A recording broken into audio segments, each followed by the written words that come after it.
very much. I stand here to speak on the demands. Too tempted, and I can't resist myself. Hope to understand the spirit in which I'm speaking about this. See, Nishikant Dubey quoted the Honorable Prime Minister, really proud that what about the largest sons of very proud that he talked about him. You can't choose selectively. He talked about Chhatrapati standing up against anything that's doing. Great king in our soil. But one quality Chhatrapati, even if he had an opponent, however difficult the situation, right or wrong, I'm not getting into the of it in this context.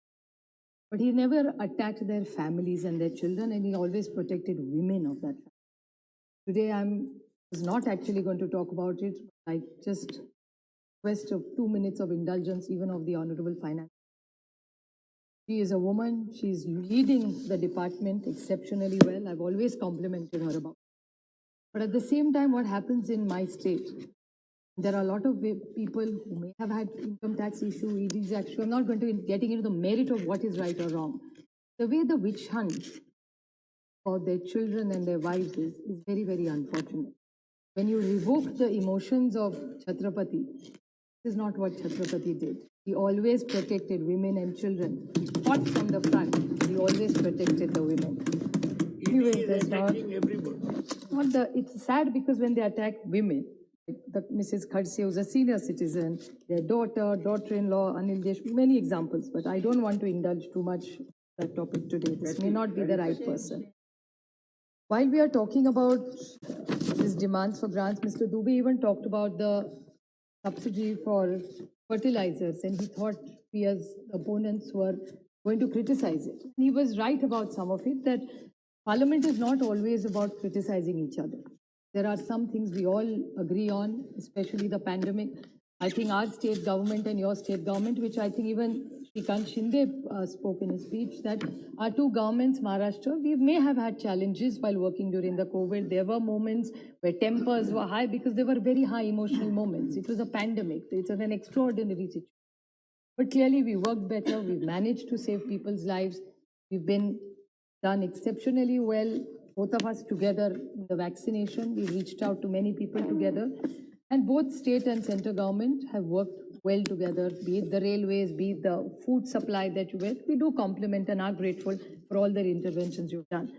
But when they come to talk about the additional fertilizer subsidy, why would we be upset about it? But the problem is, which is nothing to do again with the finance minister, but this is the mismanaged. I still remember for the last 7 years, we've heard how well the neem-coated urea and neem-coated fertilizer has been doing, but the ground reality is slightly different. Ma'am, even even if you go to any village today, there's unseasonal rain, which even my colleague Dayanidhi Maran talked about. Same thing with us in horticulture. And the requirement of all the fertilizers has completely changed. And what the dashboard says and what the ground reality is very different. I even do understand that the international prices, the planning of that department has actually, unfortunately to use the word, but messed up. Hence, he's stuck actually with this bill of this fertilizers. But I don't think anybody would really object. It's a very important intervention she needs to make, and I'm grateful that she's doing it. But it's a very challenging time, but it could have been handled a little better by the department, which you have actually no control about. The other thing which is very worrisome in this is the NREGA situation. I still remember it was not a flagship program of your government when you all came. It was not something you all were very proud of. We were very proud of, because this is one of the programs which my state gave in 1972, when we had our first famine and we had challenges, and it's food for work is what we launched it as. And it's been one of the best programs in these challenging times. But why is NREGA so required? Clearly because of the unemployment issue. You are using more money. There were challenges from, I think Mr. Dubey also in his, that how well is it being implemented?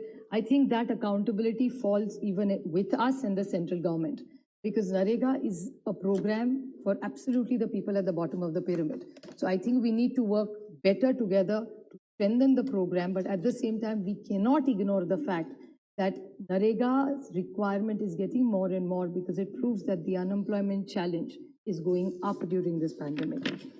There are a lot of programs which even this government has talked about, which I felt during, while reading about this new spending that this government is doing. I would like to quote the Minister of State of Finance, Pankaj Chaturvedi, while tabling the second batch, tabled the second batch of supplementary grants in Lok Sabha. He says that the net outgo cash of 2.99 lakh crores and 75 crores extra expenditure would be matched by savings by different ministries.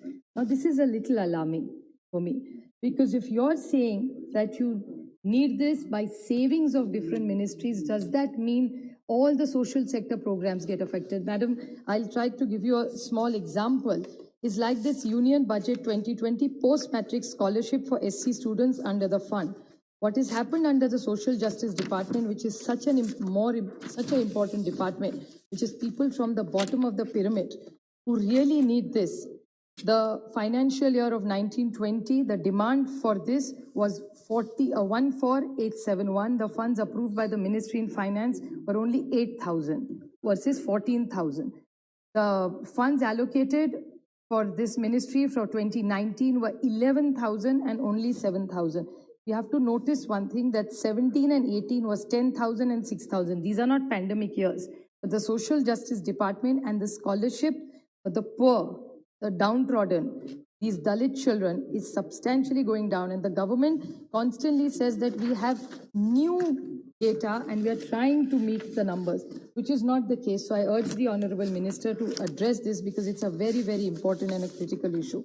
People talked about GST. I won't take too much of your time. We've discussed this before. I urge you, because I do realize one thing about GST, that the government keeps claiming GST is doing very, very well. So then why in delay in all the payments? Yeah. And there was I remember a time when in this house, madam, when we were sitting on that side and you were on this side, we were called the tax terrorism government. I remember those days when people used to attack us and we used to sort of wonder, is that really, are we tax terrorists?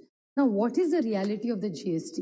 Because data is saying that, especially in my state and some neighboring states, I checked for some data, the way the GST demands are made, the way people are raided. I'm even hearing some data that people are put behind bars because of GST. Now, what is the truth of this? And are we putting people in jail? This is the new fashion, that just threaten, put them in jail. Jail is not going to resolve these situations. So is the GST collection only on paper, or are we really collecting? If you could kindly clarify. And if you're really collecting, why aren't the states getting it? And then why is this GST tax terrorism going on? So you won against us and claim that we were doing tax terrorism, and you're following the same, going through the same legacy, just in a different form. So if she could kindly clarify, would be wonderful. A lot of people have talked about MP lads. MP lads, Shrikant, Dayanidhi ji, everybody talked about it. I want to just give a small solution to this government. That in the state where I come from, Uddhav Thackeray, Barasaheb Thorat and Ajit Pawar lead that government. And I'm really proud to share that my leader, Shri Ajit Pawar, who also happens to be the finance minister of Maharashtra, has not cut a single MLA's 1 rupee through this entire COVID time, even if the GST money didn't come. He gave every MLA not 1 but 2 but 4 crores every year for development. So if a state can do it, I really can't understand why central government can't do it. And if you need, because a lot of times सामने से कहा जाता है सुझाव दीजिए, तो मैं अच्छा सुझाव आपको दे रही हूँ कि महाराष्ट्र के फाइनेंस मिनिस्टर ने बहुत अच्छा काम किया है. अगर आप दे दे तो मैं उनके यहाँ से आपको ला सकती हूँ कि उन्होंने कैसे अच्छा बजट बनाया कि एक भी एमएलए का एक भी पैसा इतने सालों में, जो कोविड के 2 साल है, 1 रुपया भी नहीं उन्होंने काटा है. Another quick question about Jal Jeevan Mission. Now, Jal Jeevan Mission, you have talked about 3 lakh crores is going to be spent together. You all are spending, we are spending, and it's a welcome. We have welcomed the minister. We've had very good dialogue with the honorable minister. He's a very good minister, which we have worked very closely with. Now, I have just one question. While we are all infusing so much money, the operation and the maintenance of this program, that still remains a big challenge. So I would like to find out from her that you have looked at opportunities in this. So the O&M of this program, how are we going to take it forward? MP lads, GST, scholarship, Narega. So a lot has to be said, but my only concern in all this is the MSME. Even last week, Narayan Raneji, who happens to come from my state, gave us some solutions for, he said there are some schemes, but it's not reaching our state. So for all the MSMEs, for all the jobs that are going, like Professor Saugata Roy ji said, I'm not against any big companies doing well. If they are going to create wealth, create jobs, we should encourage everybody to be in business. But if it's all going to clutter at the top of the pyramid, then how will MSMEs survive? So what exact intervention is the central government doing for all the MSMEs is what she should say. Mehtabji talked about the cess, which also concerns us. We have the Swachh Bharat cess, we have the road cess, we have the clean energy cess. Now all these funds go to the Consolidated Fund of India. Now, how this is all loss of all our states. So how are you going to address us? Because we are suffering with GST. Still, we are making sure all our development programs run. We are working with you closely on all the various Jal Shakti mission, be it distribution of vaccines. We are working very closely with the central government. But how do we go ahead working together when all this money is taken away from us? The other is the Pradhan Mantri Awas Yojana. The demands for it was 1.12 crore houses to be done. Now, according to the Standing Committee report, this all needs to be fast-tracked. The same thing is applicable to all our states. If you could kindly look into it, that would be very, very helpful to us. All the health workers is something I would like to bring to the notice that the Standing Committee have welcomed and encouraged all the ASHA workers and all the health workers during this time. So I think increase of wages is something, there is so much health budget that we keep talking about. So is there something more we can do for this bottom of the pyramid of all these people? And the health sector disaster preparedness and response scheme. Now, how much help would you give even all the states? I mean, Mr. Dubey was very complimentary to the central government, but I'm sure the states have also contributed substantially in making this a success story. I think together we have really made a difference to fight this.